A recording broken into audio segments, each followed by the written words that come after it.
All right, guys, I just want to welcome you to the Fearless Freedom team call and thank you for coming today. This is one of our favorite days just to kind of get together and learn and grow. And today we have an amazing lady that I had the opportunity to meet in March who has so much energy. And when I watched her speak at this conference that I was at, I was just blown away. And I thought, I've got to see if I can even talk her into speaking on our team call.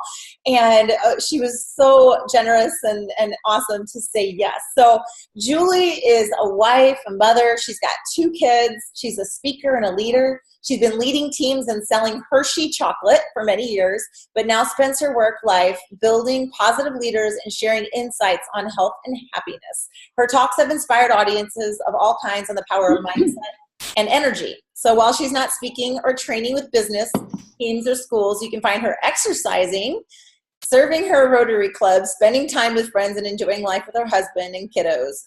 Her goal is to say something today that inspires you to take action tomorrow to be your best. And she works with the Jon Gordon companies with the Energy Bus, which is super exciting. But I asked Julie because she's familiar with the network marketing world and she's immersed in the Energy Bus and Jon Gordon. I said, what do you think would help and pour into the ladies on our team in the best possible way? And she said she wanted to speak on courage to live your purpose and say yes, which I thought is absolutely on task and awesome. So Julie, thank you for coming to speak to our team. I'm going to turn it over to you and mute myself so everyone doesn't hear bubble guppies while you're talking. Okay, that sounds great. Thank you guys so much for having me. And as Michelle mentioned, we met at an event where we were both speaking and it kind of became a little bit of a mutual admiration society. So we've kept in touch ever since. And she's been sharing with me about this team. And obviously we've been connected on Facebook, which I'm sure you all are as well. And boy, does she pour into you guys all the time. And to anyone who follows her, really. I mean, the posts are so real and raw and authentic and frequent. And I think that can really help all of you guys. And I hope that I can help too. And she mentioned that you guys love the Energy Bus, and so do I. And I'll tell you a little bit about how I got connected with Jon Gordon.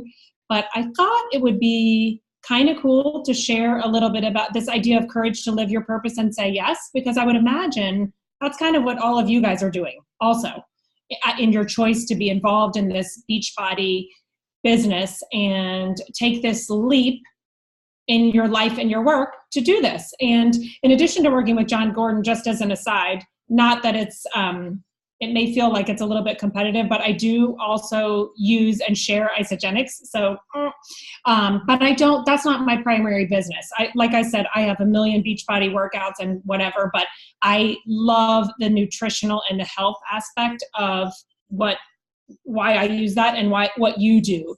And so health and wellness is a huge passion area for me as well. So I love if we can share some fun stuff around health and wellness also. So I think what I'm going to do, I put together a little deck on this, and I think it just helps some of the images just help frame the conversation. So I'm going to share my screen really quick in terms of just a PowerPoint. So let's just do that. Now, can you guys see that? Somebody give me a nod. Yes? Okay, yay. Okay, I see a nod. I don't see your I don't see your name, but thank you for the nod. So yeah, still good? And can you still see me now? Okay, good. Because now I can't see myself. I can only see the screen. So anyway, I put this talk together actually earlier this summer for Coke Consolidated, which is a company here in Charlotte. And they're based here in Charlotte, but they're the largest Coke bottler in the United States. And I put it together for a talk I did with their women's group. And I think this idea of courage is so important for everyone, but especially for women. So let me tell you kind of how I got there and really how I got to this idea of talking about courage. So as Michelle mentioned, my background is in sales. I was with the Hershey company in sales and sales leadership for 19 years. Prior to that, I was in marketing and advertising. So my entire career has essentially been in marketing and sales. But a little something happened a few years ago, and someone gave me a copy of The Energy Bus by Jon Gordon. And it planted a seed in me. And it was one of the guys on one of my teams. He gave me the book, and I read it on the way home on the plane that day. And I loved it so much. I felt like, boy, this is how I want to run my team. This is how I wish we all operated at work. And so I started sort of becoming known as the Energy Bus within Hershey. And so I gave everyone on my team a copy of the book. I gave my boss a copy. I gave some of my peers a copy. And I just started thinking about the Energy Bus. And then I decided, you know what, that's not enough. I need to reach out to Jon Gordon, the author. So I reached out to him, and I'm involved in an executive women's leadership group here in Charlotte. Please forgive the nose running, but I have a cold. I'm so sorry. Anyway, I'm involved in this executive women's leadership group. So I decided, you know what, I'm going to bring Jon in to speak. And so we brought him in to speak, and I volunteered myself to introduce him. So it was about 300 people or so in the room. And, you know, I was, of course, I just thought he was my idol really at the time. And so I was preparing for introducing him, and I was standing backstage, and there was a curtain right here. And I'm standing behind the curtain kind of like this, you know, practicing, just talking to myself, talking to the air. And Jon walks back and he's like, what are you doing? And I said, well, I'm practicing, you know, I want this to be great for you. And he's like, oh my gosh, it's going to be fine. So I do my thing, and he gets up on the stage and he's like, I think Julie's more passionate about my stuff than I am. And so that was kind of the beginning. And so Hershey was going through some transition a couple of years ago, and I had the option to stay in my really large corporate role and make it a lot larger and a lot more travel and a lot bigger scope for the same compensation package, or I have had the opportunity to essentially take a package and do something different and go work with Jon. And so I had been building this whole time for probably a year and a half or so. I had been building this relationship with Jon. Every time I would read a book, you know, I read The Energy Bus, I wrote a letter. I read The Carpenter, I wrote a letter. I read one word, I wrote a letter. Every time I would read one of his books, I would write another letter. And every book would kind of hit me at the right time for what I needed.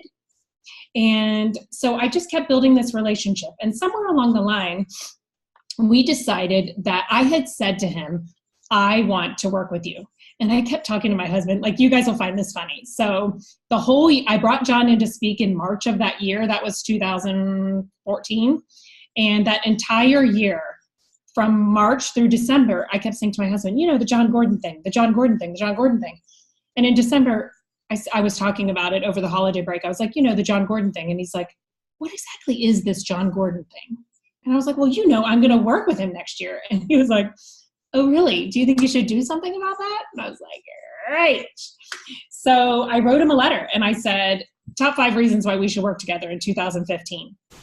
And that kind of started the conversation about working together. And so he said, you can go out and start speaking about the Energy Bus for free. And you can see if you really like it and see if you really want to do this. And then we'll talk further about really that career leap. So I did that. I started speaking to Rotary clubs and junior leagues and anyone really who wanted to listen. And I started speaking about the Energy Bus. And then when I got that opportunity with Hershey to make the leap, I took it. And when I first took it, like can you guys just like give me a wave or something? Have you taken like a huge career leap in your life? Anybody? Yeah. Okay. I'm going to scroll down because I want to see at least a couple. Okay. I don't have video for everybody. So a couple of you, yes. So I took the leap, and there have been times during the leap where I thought, I wonder if, you know, it looks like this giant leap. It looks like, oh my gosh, you're a sales gal and now you're doing public speaking. Like, why do you think you can be a public speaker now? Why do you think you can do sales training or leadership training? Why do you think you can do that? And then I started really thinking back. And this is part of the idea of kind of crafting your story. So when you think about your story and how you got to where you got, think about kind of the little elements and touch points along the way. Because for me, I didn't just say, I'm a sales gal and now I'm a speaker. I looked back and I realized, you know what? I volunteered to lead internal training sessions for years. 15 years ago, I was doing training within Hershey. I volunteered to facilitate panel discussions. I volunteered to interview our CEO. I volunteered to speak at the national sales meeting multiple times in front of 600 people. So all these things, I volunteered for within my women's leadership group all the time. So all of a sudden I started saying to myself, you know what, this isn't as big of a leap as it really looks like. So I think as you think about the changes that you're making, and if you leapt from a corporate role into Beachbody, or you're even growing in your Beachbody business to becoming more of a leader versus an individual contributor, or however you want to look at it, there have been these little incremental steps along the way that you may not have even noticed until you kind of stop to reflect and think about it a little bit. So anyway, that's kind of how I got to this point. So then let's just see. Okay, here we go. One thing I want to say, and this is super relevant in the network marketing world, and that is you can have great intentions. You can say, I want to be the best Beachbody ever. I want to have hundreds and thousands of people on my team. I want to make X amount of money, whatever it is. But the thing about it is you have to take the little actions. You have to take those small actions every single day to make a difference. And for me, the kinds of actions I took, I attended leadership conferences. I leveraged the power of my executive women's group to volunteer to speak for free there, to facilitate things there.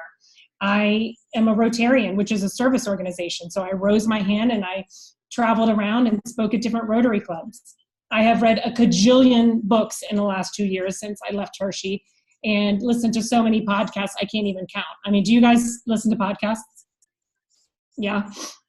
They can really change your life and just fill your brain with so much incredible knowledge and inspiration. I mean, there are just so many good ones out there. I enrolled myself in something called B School. There's a woman named Marie Forleo, and I highly recommend this. The enrollment comes up in January. So if any of you want more information on this, B School was more than I ever thought it would be. It's an online business school training, and it's incredibly robust and powerful. So I did that. I went to trade shows. I asked Jon Gordon for a marketing budget, and I went and worked trade shows for a week last year so I could build my business with Jon Gordon around the training side. He didn't really have a corporate training development side of the business until I got there, and now he does. So I just want to make the point here. It's not really about what I did. I'm giving you examples, but it's about what your little actions are every day. And I get the network marketing thing is hard. And it's, you know, what are you doing while you're waiting in line? Are you looking at your phone, or are you engaging with people when you're out shopping or you're out doing whatever? How about at the gym? Are you headphones on, or are you taking little actions to speak to people while you're out and about? Okay, I see chat. So hold on, I'm going to click on the chat. Do I need to click on this? Michelle, tell me if I need to look at the chat. Because you're okay. Yeah, it's just little, yeah, you're good. Okay, I want to make sure that I'm not like just keeping going if somebody has something to say. So I'll let you know. Now I can see you, so give me a wave if I need to stop. Okay. Okay, so one thing that I think is really important, and Michelle and I talked about this when we were preparing for this call, and that is a guiding vision. And I can't see all the squares at the same time, so sorry about that, but does anyone on this call, I'm going to try to scroll through, have any of you on this call, give me a little wave if you've done the one-word process instead of a resolution? Oh my gosh, I love the bouncing baby. That's the cutest thing I've ever seen. So cute. Okay. Is that like where you choose your word for the year? Is that? Yes. Okay. Yep. Okay. So I'm going to give you guys a little background on this. So, because it sounds like most people haven't done it. So the one word process, essentially, Jon co-wrote a book with 2 other authors, and it's called One Word That Will Change Your Life. But essentially the idea of it is this, and it is, instead of doing New Year's resolutions, and this is like super cool for you guys in this health and wellness field too. So instead of doing New Year's resolutions, which typically fail by a few months in anyway, you do one word that is sort of like your guiding vision for the whole year. And I'll give you a couple of examples about how it works, because I think this will illustrate to you how it can come to life for you. And I'll just tell you how it came to life for me. And for Jon, what he says is that his word comes to him usually in the fourth quarter through reflection and quiet and God. For him, he says through God. It doesn't have to be that way, but just as you reflect and get quiet with yourself, maybe meditate, sit still, your vision and your word, should come to you. So here are a few examples. So a few years ago, so let's see, it's 17 now. So in 2015, my word was share. And what that meant to me was, and I was in a space where I was working and traveling all the time. I was gone every week. I had no work-life balance whatsoever. So I chose share because I wanted to share more time with my friends and family. I wanted to share my time and talents with people who are less fortunate than I am. That's why I joined Rotary that year. So I joined a service organization specifically so I could share my gifts with others. And also, it was my first year of sharing the Energy Bus for free. And I wanted to share the Energy Bus and some of this Jon Gordon work with others. So I chose that word share in 2015. And then last year, my word was connect. And what that meant was, from a business perspective, connect with more people, build more relationships, find those points of intersection as I go through my life. But also, it meant real, authentic, true connections. I'm not a person, Michelle and I were kind of fast friends because I think we both realized neither of us are people who want hey, how's the weather? Oh, how was your flight? All that. I mean, to me, I have no time for that. I'm much more of a true connection. I want to know your heart. I want to know who you are. I want to know what's happening in your life. And if there's a way I can help, I want that too. So this year, this is kind of funny. So this year my word was thrive. And I was like, I'm going to crush my business this year and I'm going to conquer the world. It's going to be so fantastic. And then in May, I got mono. And I had mono for 6 months. So I really wanted to change my word to be patience. But I didn't end up changing it. But really my word this year should have been patience. And I think maybe next year I'll try again for thrive. I haven't really sat still yet around what next year's word will be. I just know I struggled with thrive this year because of the actual wellness challenges I was having. So maybe the thriving will come next year, but that gives you a little bit of an idea of what that guiding vision looks like. I've done this with groups and companies all over the place, and people really love this because you can put all elements of your life under this.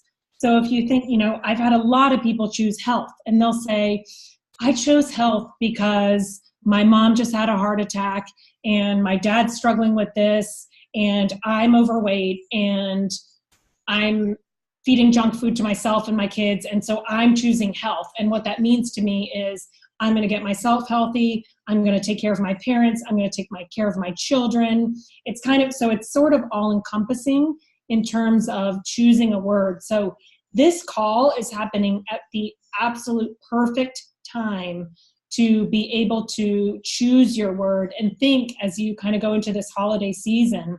If you can, I know most of you are moms. I've seen a few kids around you this morning, but if you can take a few minutes of quiet during this stressful season and just really think about what you want out of your year next year, and you can come up with your word, and then you can kind of build it out underneath. What does your word mean? So when I say thrive, what does that mean? And, for me, that's thriving in work. It's thriving in life. It's thriving in my relationships. And also in health. I want to feel good and feel better. So those are just an example, but that's a great action item to take with you after today, is to really think about that word. The other thing you can do, and Michelle, you guys might do this on a future call, depending on how the timing works, but a lot of people do a team word, and that ends up being your guiding principle for the team for that year. And I used this with a team a few years ago, and I used it with my teams a lot, but one particular team was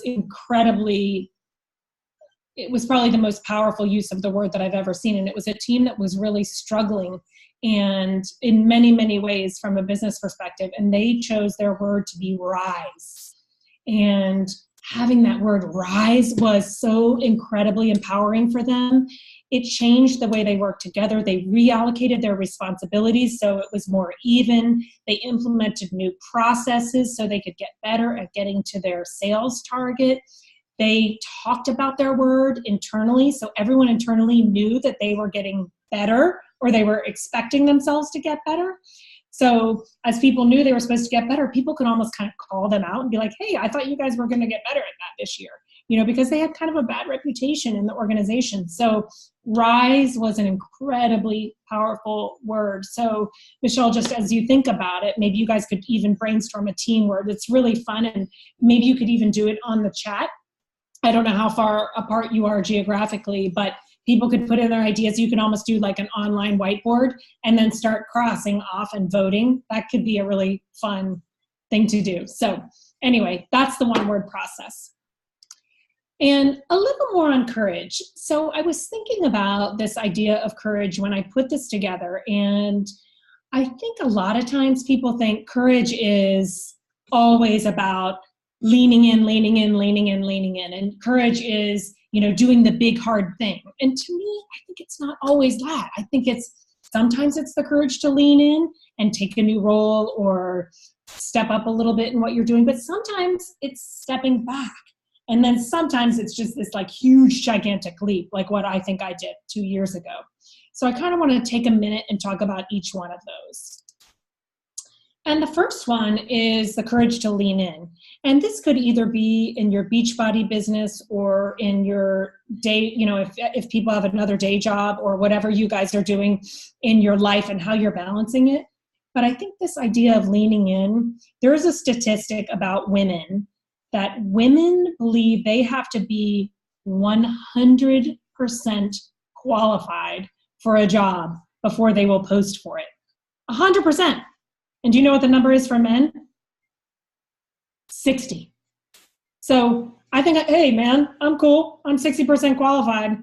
I'm posting for that. Women think they have to be 100%. So imagine this. If you're posting for a job and you're already 100% qualified, how in the world is that ever going to stretch you? How's it going to stretch you if you've already got it all? The whole point is to stretch into a job and then learn and grow and develop over time. So I think just keeping in mind that you don't have to know everything to post for a job or go for a stretch in whatever you're doing. Again, I don't know how the Beachbody model actually works, but if you want to start building your team, you don't have to be 100% qualified to know how to be a leader to start stretching yourself out and be a leader, and then learn it as you grow. Then you go seek that information that you need, and you learn from other leaders, and you learn from peer mentors, and you learn from podcasts, and you learn from books, and you can just pick up this information as you go along. And I think the second one is stepping back. And when I think about having courage to step back, I think about sometimes how women have this pressure to always be moving up the ladder and doing more and doing more and doing more. And oftentimes that just doesn't work. So we have to sometimes take turns with our spouse. I know for me, I've had to, my husband and I have had to take turns. So there have been times where I would get promoted and we would move to a certain city so I could do a thing. And then there would be other times where he got promoted and we would move to a different city and I would have to take a step back. And there's a little bit of an ego element there. When we first moved to Charlotte about 13 years ago, I wanted to stay with her. I was with Hershey and I had a pretty big job in the home office, like super cushy job running our Target business and tons of resources and support, and it was fantastic. And my husband got this job offer, and so the only job that was available here in Charlotte was a pretty few steps back from where I was. And I was like, And you start thinking about the ego factor. Like, do I really want to go do that thing? Because it's not about the money, really. It's just more about kind of the title and the level. Like, how am I ever going to get back? But you know what? I took that role. I stayed with Hershey. I stepped quite a bit back, and it did a couple things. One, it reminded me what it was like not to be very resourced and to have to kind of do everything yourself. And it gave me that perspective, like a little bit of a reality check on how hard it is for the majority of the people at the sales organization. So I could be empathetic to them when I did step back up. It took a year before I was stepping back up and up and up into a higher role, but it worked out great. And everything kind of works the way it's supposed to in life. At that time, I had just become a mom for the first time. I was learning how to be a working mom. I was traveling all around God's green earth with my pump and pumping in all kinds of crazy places. So, we all have to make those choices. But to me, I think it's courageous to step back also. Because even though it feels weird with your ego or whatever, you have to be true to you. And you have to do what's right for you. And you have to do what's right with your family. And then you can step back up when you're ready. You can step back up when you're ready. And then the last one is really to jump off the cliff. I mean, this one that I did 2 years ago with Jon, it was everything that I wanted. And I talked about it, like I said, for a long time before I actually did it. And it felt like such a huge leap. But I think if you know something that you're dreaming about and it feels good, and when you're doing it, you just feel like you're in your zone, then that's when you should jump off the cliff. You should just do it and go for it, and you can figure it out. But I will say, there's that whole expectation versus reality piece here. And for me, I really, really did. So I'm an optimist. So Jon's work comes really naturally to me because I'm generally a very positive person and an optimist. So if you see this slide, I was like, oh yeah, I'm going to do this. I'm going to crush the world. It's going to be so easy. And my business is going to grow. And I'm going to have speaking gigs all the time. And I'm going to build this training side of the business and all this stuff. Well, guess what? Not so much. It has been really hard and a lot slower than I thought it would be. And there have been so many times when I thought about turning back. And I thought, you know what, maybe I should just go back to the super stable direct deposit bonus health insurance, all that really awesome stuff. But every time I thought about it, I was thinking about myself sitting in front of an interviewer for a company saying, so tell me why you want this job. And I would be like, as I thought about it, I'm like, I don't want it. I don't want this job. I want this. I want this, what I'm doing right now. And it's worth it for me right now, not to make as much money as I was making, and to be true to myself and what I think is my purpose and keep going. And that's back to the whole thing at the beginning around taking little actions every day. I don't want to pretend that there has not been self-doubt, because there has been tons of it. I have been afraid. I have had imposter syndrome. I have worried about whether I can pay my bills. I mean, it's all of that, and it's all the hard stuff. But I've had to count on myself to talk myself off the ledge and stay true to that end game and to the positive vision that I set for myself. And sometimes you need your tribe for that too. You need your team, and you need your friends, and you need your family. I mean, think about your best friends, and it may be your team or it may be your best friends, but think about your best friends. When I tell my friends what I'm working on, and when I tell them, I'm like, oh, I don't know, maybe I should just go back and get a real job. They're like, are you kidding? You've got this. You're doing it. Look at what you're doing. Look at what you've done, and give yourself credit for what you've done so far. And so sometimes we're not that good at pumping ourselves up, but we do have to give ourselves credit for the small wins along the way. So when I go back and look, if I literally take my piece of paper and look at my list of the things that I've done, and the number of emails that I've sent, and the number of calls that I've made, and the number of seeds that I've planted, and the incredible high-powered companies that I've spoken to, I'm like, okay, I'm doing this. I'm a little bit impatient. So I just have to keep doing it. So I think, adversity, we all know, and hardship is just part of it. And it's how do you continue to do the due diligence every single day and have a positive attitude about what you're doing despite the hardships. And I think one of the things about this whole reality piece is the idea of get to versus have to. And this is something that's in the Energy Bus and in Jon's books, yes. And remind yourself. So make a list. So when you're planning your day, even right now, if you want to like take a little paste paper and jot down a couple things and you write down, so what do you have to do in a day? What are the things that you have to do? So carpool, make dinner, all these things, right? And you make your list. And at the top, when you start it, it says, I have to. And you make your list.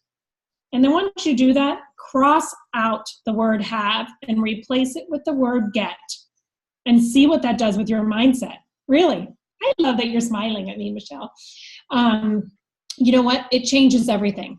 When I do this with groups, it's incredible. Like the funniest one ever is when people say, I have to wake up, and then they do the cross out and it's, I get to wake up. So you guys get the visual, right? I have to wake up is, the snooze button and the alarm and everything else, and grumpy, and you're just barely getting out of bed, right? I have to wake up.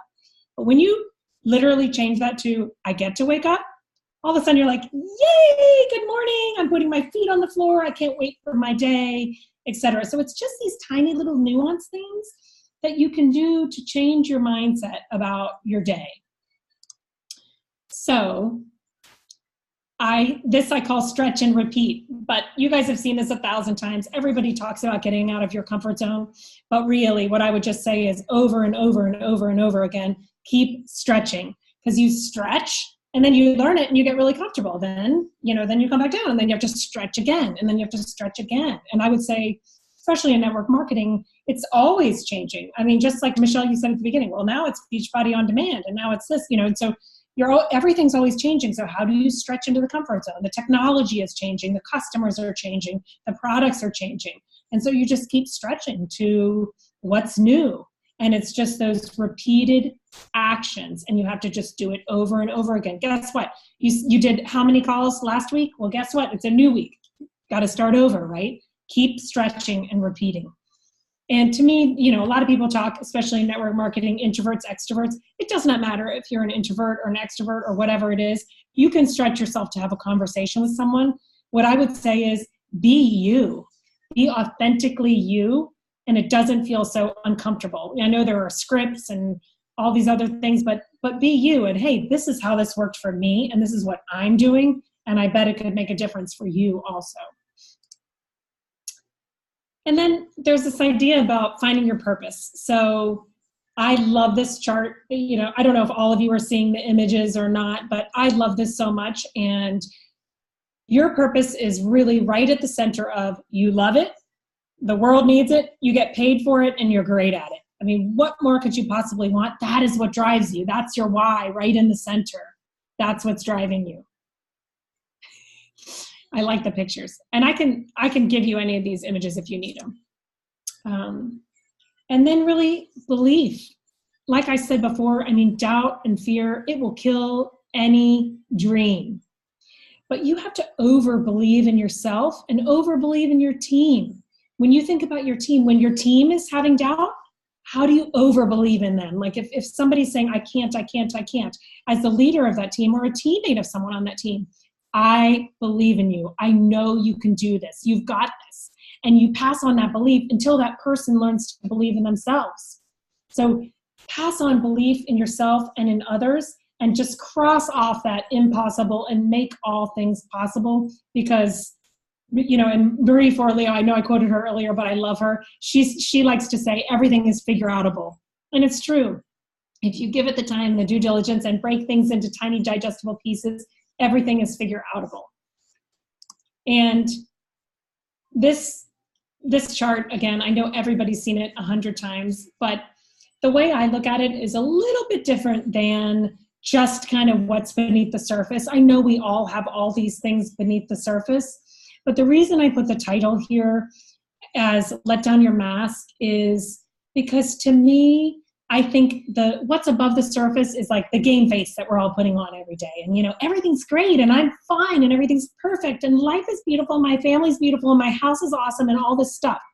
To me, what's beneath the surface really is letting people in to who you are and what really is below there. It's the hard work and the late nights and this, but it's also, hey, I'm struggling to balance my kids today. So can you help me out with that? Or do you mind if I had, like, look at that sweet little baby, like, so sweet. Like, hey, is it cool if we bring our babies to the call? Yes, because that is authentically you. And how do you show your real passion and tell your real story?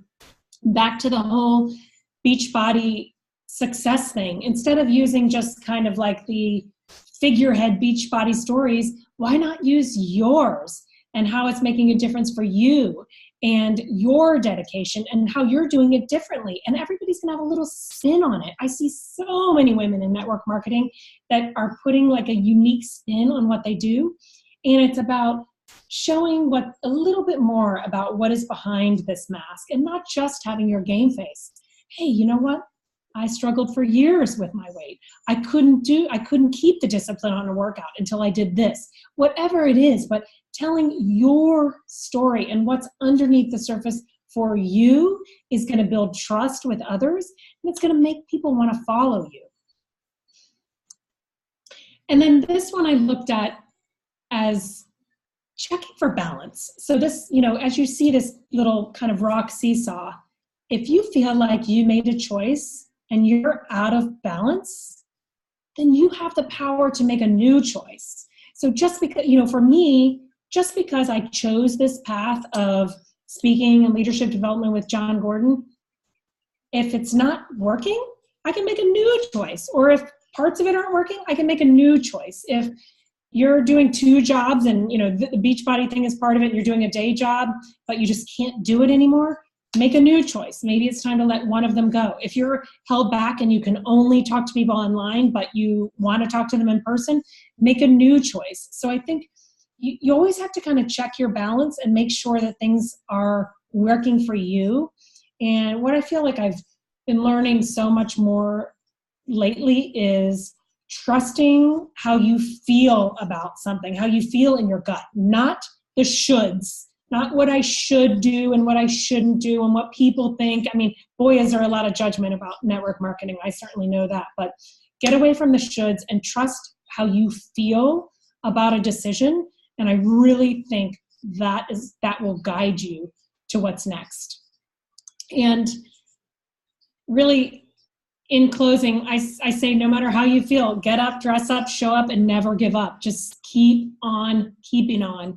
And every day is going to be different. Some days you're going to do a little, some days you're going to do a lot, but just get up and do the do. And I think you can be really, really successful. And I'm going to put this up really quick. We said we do 45 minutes and then 15 for Q&A. So if anyone wants to reach out and connect at any point, my email is there and my mobile number is there, so you can text or call me at any point. And I'm going to stop the share now. And if anybody wants to ask any questions, have at it. Thank you so much for sharing all of that. You've got my wheels spinning. Kelly and I were actually just talking about the one word. When you said the one word process, I don't know why it didn't connect with me that's what you were talking about, because it's just something we started doing, although I wrote the name of the book down and now I want to read it.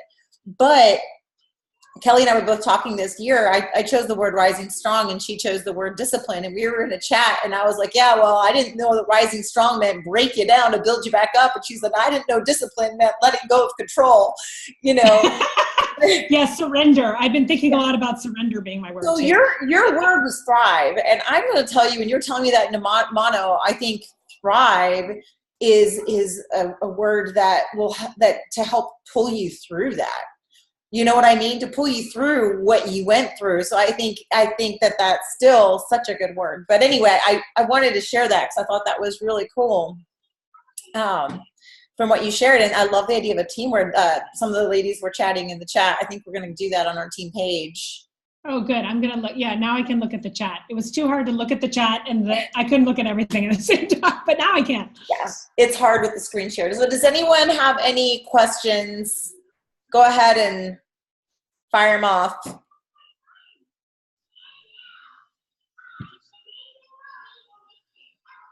I have a question for you. Obviously, you're a Jon Gordon fan, but what would you say out of all of his books are your top 3 favorite? Because there's so many. I feel like sometimes, I've read The Energy Bus, and I go to pick another one, and it's which one? You know what I mean?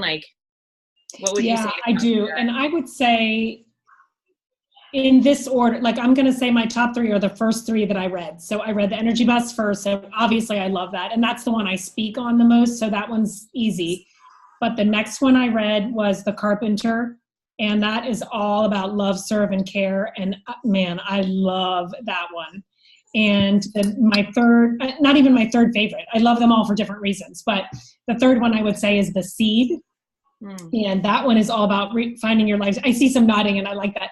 That one's all about finding your life's purpose. And boy, I read that one when I was contemplating this whole decision about whether or not I should keep going in my current role with Hershey or if I should take a jump or whatever. And it just hit me at the right time. I feel like sometimes you just pick up things at the right time. And I'll just add one more just as a little nugget.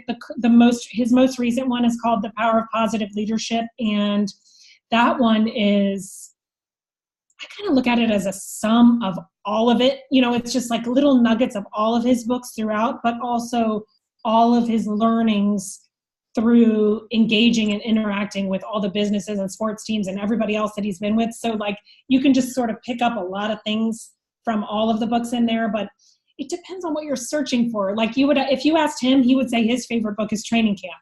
So it kind of just depends on what you're looking for. I love The Seed and The Carpenter though. That's awesome. I heard him speaking on an Entre Leader podcast about the new book because he was talking about it's really good. And I think it has a lot of meat in it. Like when you guys think about yourselves as leaders and business builders, there's so much meat in there. There's kind of like 9 principles, if you will, that you can build out. And we're going to really work in 2018 around building a whole training curriculum around the power of positive leadership. So it's just it's more all encompassing. Yeah, that's cool. Yeah, I was thinking my husband would like it too because of his work with what's his name in the Clemson. My husband's like a football. Oh, Dabo. Yeah. And so when I was listening to the podcast, I was like, oh, he would like this because he loves anything. Well, Tell your husband also to go to the Power of Positive Summit because there's a full 60-minute interview with Jon and Dabo, and it's he's a special human being, so he might really like that. Well, it's funny because my whole family are Gamecock fans, and because I'm from South Carolina, and Courtney doesn't care about either team, but he loves the coach for Clemson. So, do you live in South Carolina now? No, I'm in Ohio, but I grew up there. So it's just funny. He's like, I like the coach, but he won't say that. Yeah, that's okay to like the human being, right? Thank you. Thanks. Okay, I can't hear you, whoever's raising her hand. Oh, who's raising her hand? Me. Oh, yeah, now I do. I was muted. Okay, so I have a question. Since we're network marketers and we don't have people kind of under us, like we don't have a team per se, I have other coaches, but they're running their own businesses. So everybody's kind of their own CEO. Mm-hmm. So I'm wondering how this applies to running my own business, because really any of my coaches are not really, they're all running their own business their own way if they want to. So I guess I'm wondering how to apply some of the leadership stuff to... Do you connect? Well, let me ask you this. Do you connect with each other, or do you just put someone on your team and then they go? Oh, no, I stay in contact with them permanently. They're on the team page and I'm in touch with them on a regular basis. I guess I read a lot of these leadership books, and a lot of them talk about you have a team and you have all these people and they work for you and they work with you and they do you have them, you manage them. Well, but that's not really that's not really the way this is structured. So I guess I'm trying to figure out how to translate the structure of a management leadership team to network marketing, which is completely different, I think. Yeah, it is very different. And a lot of times you will have people all over the country on your team that you don't even, as the teams get bigger, right? There's thousands of people. So I get that. I think probably the most important things are, number one, learning how to kind of manage your own mindset and energy and what you're bringing to your team, knowing that, if we're talking about the energy bus, you are the driver of your bus. So what are you really bringing to your team every day? And I think the other thing is if there's a guiding vision, and again, I get that everyone's their own CEO, so maybe your team has a common vision that people can rally around. If there's not, because again, I get people are spread out everywhere. But the other thing is really just peer mentoring each other and making each other better. Because I think being a good coach and a good teammate is, how do you make yourself better, but how do you make people around you better? So I think as you get on calls or private Facebook groups or however, whatever your sharing mode is, how do you arm people with the right information to enable them to become better, better leaders of themselves, better leaders of others? How do you give them the nuggets that they can use to empower their team? So I think if you can empower others, I know you're not going to interact with them every day, but also where you can. A lot of the coaching stuff and the leadership stuff is about building relationships and connected relationships. So how can you find ways to build relationships with those on your extended team and let them do the same for others? And then also, if there's maybe some best practice sharing, like that's a good way to, hey, we learned this thing, whatever it is. We learned the one word process. We learned the get to versus have to. We learned whatever. And then maybe get some feedback from your team on how they're using it.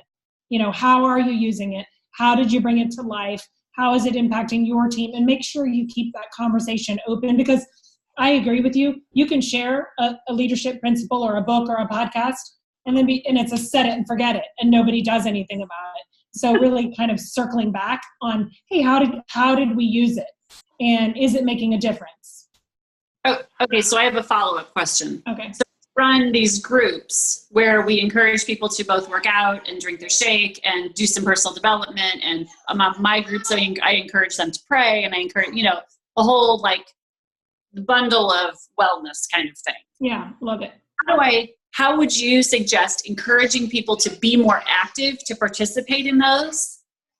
Because that's almost more of a leadership there than it is on my team is in my groups, is trying to encourage people to stick to the goals that they've set for themselves. Yeah. Do you have any suggestions on keeping people engaged?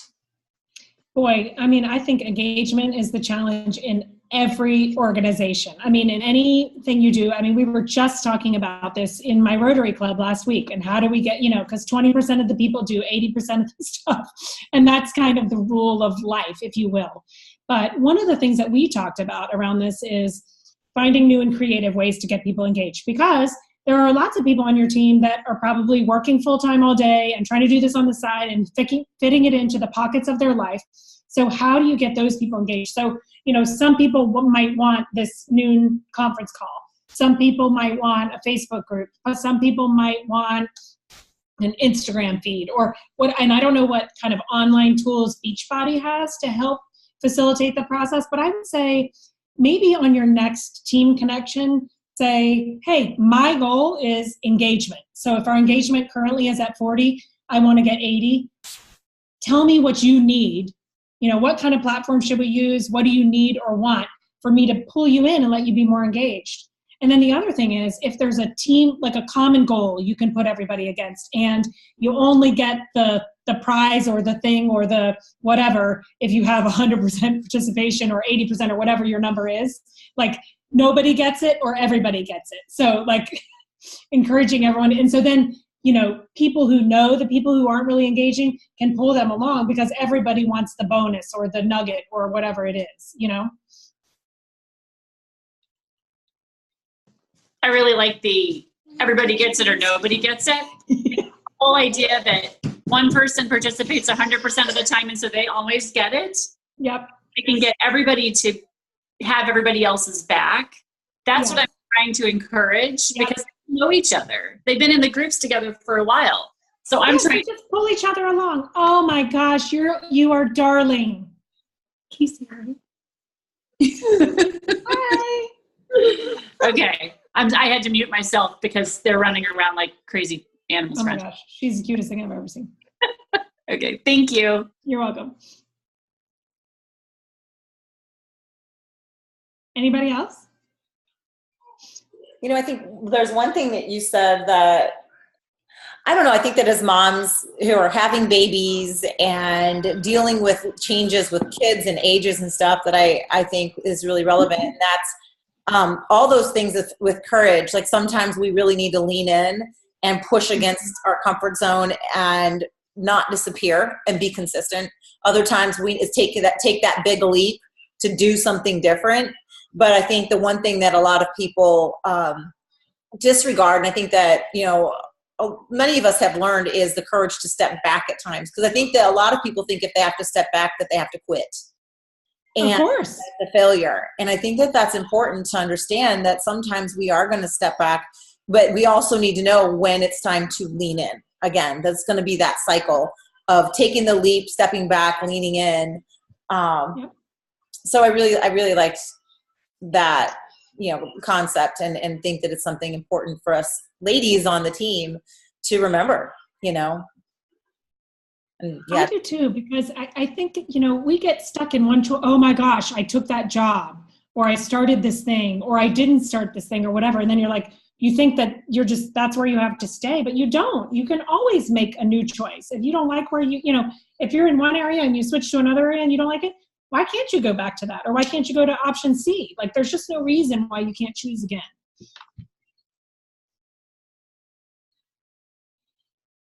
There we go. I was trying to hit I keep muting in between. Now, I love that. And I just love the fact that you just came to pour into our team and to share, and, just very grateful for that. And I know that everyone on the team has really received today, and we're going to share this with everyone. But Julie, thank you for taking the time out of your busy schedule to share, and to share part of you, your heart, your journey. And I love you. So love you too. You're so welcome. Thanks, guys. This is really fun. Good luck, and have a happy new year, and have a great year next year, and all that good stuff. All right. Bye. Bye.